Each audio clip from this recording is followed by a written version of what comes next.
Bonjour à tous. Les établissements privés sous contrat réagissent au premier bilan des contrôles, le rappel à Dieu du Père Potet et le calendrier des prochaines étapes du synode avant l'Assemblée ecclésiale de 2028. C'est aujourd'hui dans SIC, la sélection de l'info catholique. Le ministre de l'Éducation nationale a dévoilé les premiers éléments de bilan des contrôles menés dans les établissements privés sous contrat. Dans un entretien accordé au journal La Croix le 15 mai, Édouard Geffray annonce que 1135 contrôles ont été achevés, 400 sont en cours et environ 29% d'entre eux ont donné lieu à une mise en demeure. Le renforcement des contrôles avait été décidé en 2025 à la suite des révélations de violences à Notre-Dame de Bétharram. Les réseaux des établissements privés sous contrat d'association avec l'État ont réagi mercredi dernier dans un communiqué, assurant avoir largement coopéré à la reprise de ces contrôles et souhaitant pouvoir consulter rapidement ce bilan. S'ils reconnaissent que leurs principes étaient fondés, ils dénoncent des contrôles parfois détournés pour remettre en cause la singularité du projet éducatif. Ils attendent désormais que la poursuite des travaux apporte les indispensables éléments d'appréciation sur les établissements ayant fait l'objet de mise en demeure. Le 4e jour du voyage du pape en France pourrait avoir pour thème la paix et l'Europe. L'annonce a été faite ce jeudi par le premier vice-président de la Comessée et archevêque de Dijon, Monseigneur Héroard, lors d'une conférence de presse. Elle s'est tenue à l'issue de la rencontre de la présidence de la Commission des épiscopats de l'Union européenne avec le Saint-Père au Vatican. Il faudra encore attendre la publication officielle du Saint-Siège pour confirmer le programme de la visite de Léon XIV, qui sera à suivre du 25 au 28 septembre en direct sur KTO. Le père François Potet est décédé ce mercredi à l'âge de 71 ans des suites d'un cancer du pancréas. Il avait 37 ans de sacerdoce. Prêtre du diocèse de Paris, il était connu pour son accompagnement de nombreux couples. Il a aussi marqué les nombreux jeunes qu'il a accompagnés dans les camps de l'eau vive à Briançon. Ami et collaborateur de longue date de KTO, il avait confié son espérance dans un dernier entretien en décembre 2025. « Quand j'arriverai au ciel, je vais découvrir celui que j'ai cherché toute ma vie ». Ces obsèques, présidées par l'archevêque de Paris, Monseigneur Laurent Ulrich, seront célébrées mardi 26 mai en l'église Saint-Sulpice à Paris à 15h30. Après la publication des rapports des groupes d'études ces derniers mois, le secrétariat général du synode a dévoilé mercredi le calendrier du parcours de mise en œuvre du synode sur la synodalité. Organisé en 4 étapes, il commencera début 2027 à l'échelle locale avec des assemblées diocésaines d'évaluation pour faire mémoire. Suivront au second semestre des assemblées des conférences épiscopales nationales et régionales qui élaboreront un rapport théologico-pastoral.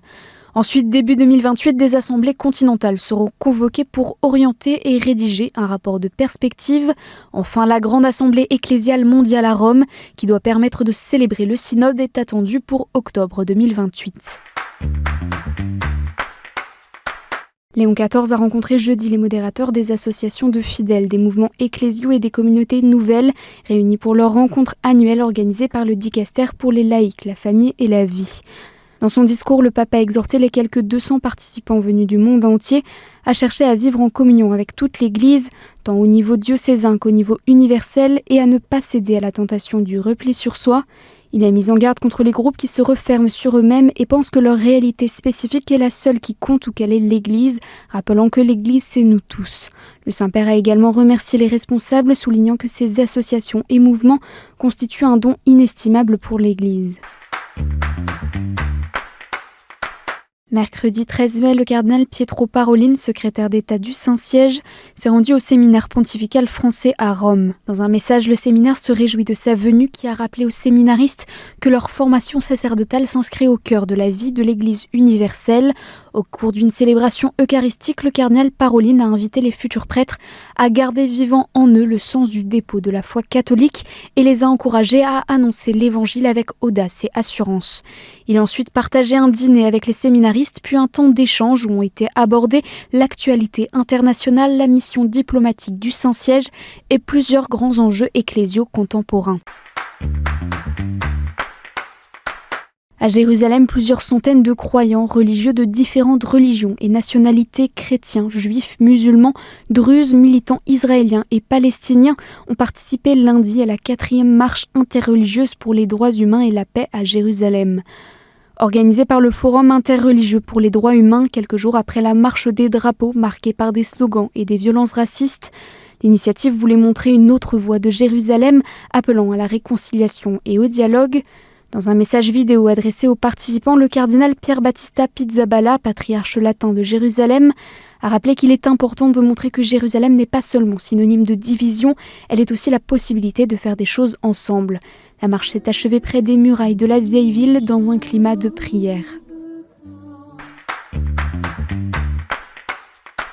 Et en bref, le pape Léon XIV a accepté à terme la renonciation de Monseigneur Jean-Pierre Delville, évêque de Liège.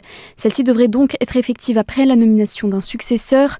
Le Saint-Père a confié le processus d'information et de consultation en vue de cette désignation à Monseigneur Franco Coppola, nonce apostolique en Belgique.